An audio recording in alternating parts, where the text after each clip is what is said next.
বারবোজা, তুই হয়তো গতবারের কথা ভুলে গেছিস, তাই তুই সদল বলে এসেছিস আমাদের বিরুদ্ধে। এবার দেখবি আমি কে।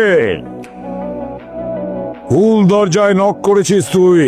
অভিজিৎ আর দয়াকে ফোন করো, তাড়াতাড়ি যেন এখানে চলে আসে। বারবোজার খেলা এখানেই শেষ করতে হবে।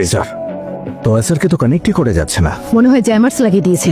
বারবোজা জীবনে একটাই স্বপ্ন দেখেছিল, এসিপি স্যারের হেরে যাওয়া। আমি বিউরোতে যাচ্ছি দয়া, এসিপি স্যারের কোনো ক্ষতি হতে পারে। বারবার বারবোজা আমাদের হাত থেকে বাঁচতে পারবে না।